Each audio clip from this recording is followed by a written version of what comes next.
Fala pessoal, professor Léo aqui, para nós darmos continuidade à nossa videoaula sobre origem da filosofia e os pré-socráticos. Nós vimos, na aula anterior, um pouquinho sobre qual foi a primeira explicação que o ser humano criou para a realidade, que foi o mito. Depois nós vimos que a segunda explicação foi a filosofia. Vimos que essa filosofia surgiu na Grécia. Para esse surgimento, nós temos duas hipóteses, o milagre grego e a tese orientalista. Não sabemos qual das duas está correta. O que nós sabemos é que a Grécia tinha fatores que contribuíram para o surgimento da filosofia. E aqui nós temos os principais deles: as viagens marítimas, a moeda, a lei, a escravidão, a política e a escrita. Porém, nós paramos a nossa última aula falando sobre, ou nos questionando sobre, já que a filosofia surgiu na Grécia, qual foi a primeira coisa sobre a qual os gregos pensaram? E é justamente daí para frente que nós vamos partir da nossa aula. É daí para frente que nós vamos continuar os nossos estudos. Antes, porém, deixa só eu fazer um comentário importante para a gente organizar uma coisa aqui. Quando nós trabalhamos a filosofia grega, nós dividimos a filosofia grega em três períodos. Primeiro, o período pré-socrático, depois o período clássico e depois o período helenístico. Nós vamos ter aulas específicas para cada um desses períodos e na aula de hoje, o nosso foco é justamente o período pré-socrático. E aí, nós temos que começar justamente nos questionando sobre qual foi o primeiro objeto de estudo dos pré-socráticos. Ou, como eu tentei facilitar, né? Qual foi a primeira pergunta que os pré-socráticos fizeram? E a pergunta, de forma simples e objetiva, foi a seguinte: de onde veio o universo? Nós dizemos que os primeiros filósofos, eles praticaram aquilo que nós chamamos de cosmologia. Porque o que eles vão tentar estudar é justamente de onde veio o universo. E aqui tem um detalhezinho que eu quero só que você me acompanhe para você não se perder. Os primeiros filósofos, eles vão tentar descobrir aquilo que eles vão chamar de substância originária ou a substância primordial do universo. Essa substância primordial nós chamamos de arquê. E para tentar encontrar esta arquê, estes filósofos, eles vão olhar para a natureza ou para a physis em grego. Então, assim, só para a gente não se perder, os primeiros filósofos vão tentar responder a seguinte pergunta: de onde veio o universo? De onde vem o cosmos? Por isso, o que eles fazem é uma cosmologia. Sobre este universo, eles vão tentar encontrar a substância originária, a substância primordial, aquela substância que teria dado origem a todo o universo.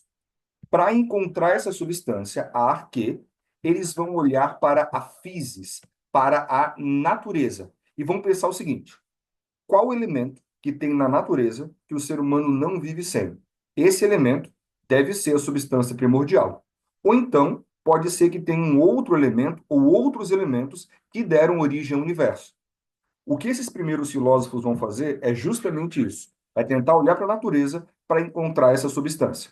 Só que aí, antes de eu entrar em cada um dos filósofos e na sua respectiva substância, né, na sua respectiva arquê, deixe-me só dizer uma coisa que eu acho que já ficou claro, mas eu vou só frisar mais uma vez. Os primeiros filósofos, eles podem receber alguns nomes. E aí vamos olhar para os nomes e só fazer a relação, né? Primeiro nome que eles podem receber: filósofos cosmólogos. Obviamente, porque estudam a cosmologia, né? Tentam estudar de forma lógica o universo. Então, esse é o primeiro nome: filósofos cosmólogos. Segundo nome: filósofos da physis, ou filósofos da natureza. Por quê? Porque eles vão olhar para a natureza para tentar encontrar arquê, que é a substância primordial do universo. Então está aqui o segundo nome: filósofos da physis ou filósofos da natureza. E por fim, o terceiro nome, que é um nome que eles mais são chamados, que é um nome de filósofos pré-socráticos. Aí, para este nome, deixe-me fazer uma observação.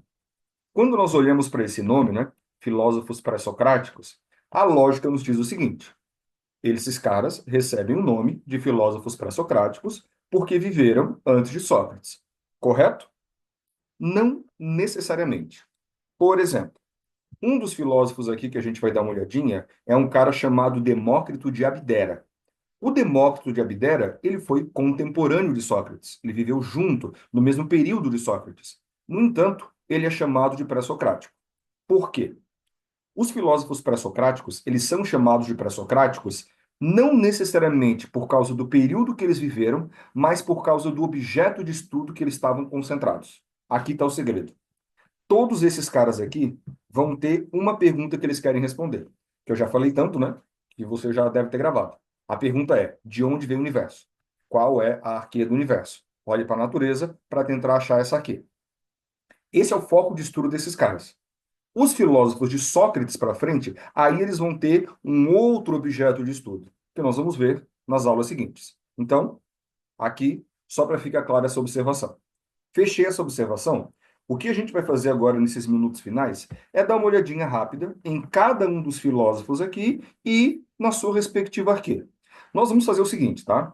Eu não vou ficar entrando em detalhes, até porque isso aqui, via de regra, não é muito cobrado nas provas de Enem nem nas provas de vestibular. Nós temos aqui quatro filósofos, que eu diria que você tem que dar uma atenção a mais. Dois deles, você sabendo o nome dele e arquê já é o suficiente, e os outros dois, aí você precisa entender um pouquinho melhor as ideias. Inclusive, mais na frente eu vou gravar um vídeo específico só sobre os dois. Mas vamos na ordem aqui, tá? Então vamos começar pelo primeiro deles, Tales de Mileto, que é um dos dois que eu falei que você tem que saber, tá? O Tales, que era da cidade de Mileto, sempre que eu falo depois aqui é o nome da cidade do cara, tá? O Tales da cidade de Mileto era um pré-socrático, olhou para a natureza, queria encontrar a arqueia do universo. Olhando para a natureza, ele vai dizer o seguinte: a arqueia do universo é a água. Aqui está a substância primordial. Para o Tales, a água. O segundo deles era um discípulo de Tales, Anaximandro, também da cidade de Mileto. O Anaximandro, ele vai dizer que a arqueia do universo é o apeiron. O apeiron é uma espécie de substância indeterminada, que nós não sabemos dizer exatamente o que é, mas é dessa substância que todas as outras se originaram.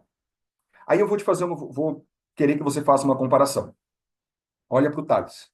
No Tales, a substância é água, é concreto, você sabe o que é. No Anaximandro, a substância é o apeiron, algo indeterminado, algo abstrato. Não dá para saber o que é.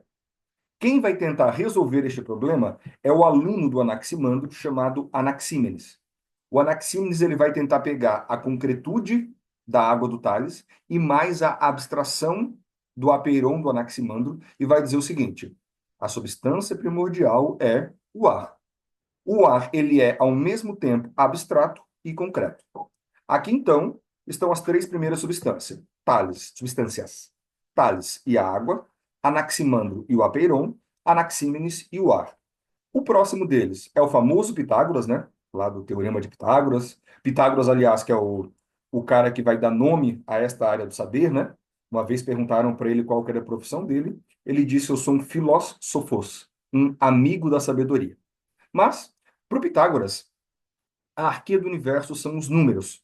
Na verdade, o Pitágoras tinha a ideia de que a matemática explicava todas as coisas. Tudo é possível de ser mensurado pela matemática. Por isso ele vai dizer que o universo, a arqueia do universo são os números. Depois nós temos o Demócrito, que é o segundo daqueles que eu falei. Lembra que eu falei que tem quatro, né? Que são os mais importantes. O primeiro deles é o Tales. Aqui está o segundo deles que você não pode esquecer. Demócrito. O Demócrito, ele vai dizer o seguinte: se você pegar qualquer substância, qualquer coisa que existe, por exemplo, se eu pegar esse relógio aqui, dividir ele em vários pedacinhos, cada vez que eu divido, eu estou fazendo um tomos. Tomos em grego é divisível. Vai chegar um momento em que eu não vou mais conseguir dividir. Eu vou chegar em partículas que elas são imperceptíveis a olho nu, mas elas estão ali. Então eu não consigo mais fazer o tomos, não consigo mais dividir. Então eu tenho os átomos. Aqui está a substância, ou as substâncias, né? Porque o Demócrito partia da ideia que era a junção dos vários átomos que davam origem ao universo. Ok? O próximo deles, Empédocles de Agrigento.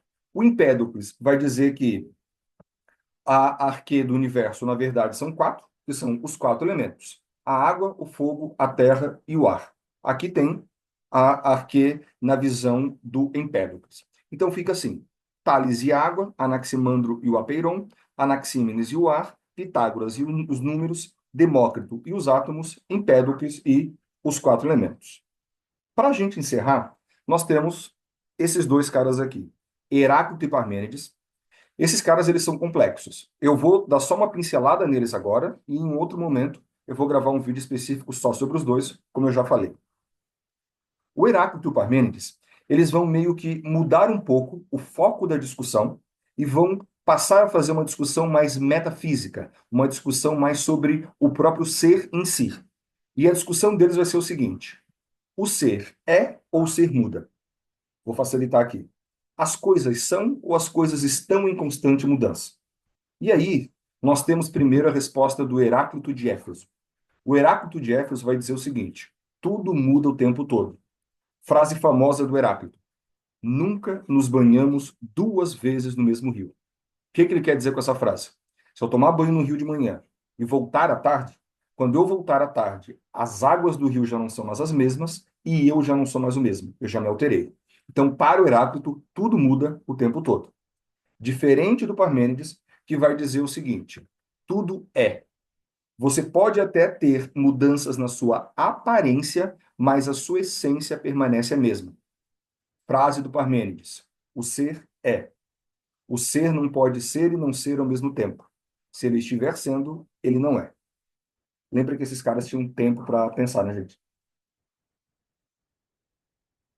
Mas, basicamente, a ideia do Parmênides é a seguinte: o ser não se altera. O ser é sempre a mesma coisa. Ele pode ter pequenas mudanças na sua aparência, mas a sua essência permanece sempre a mesma.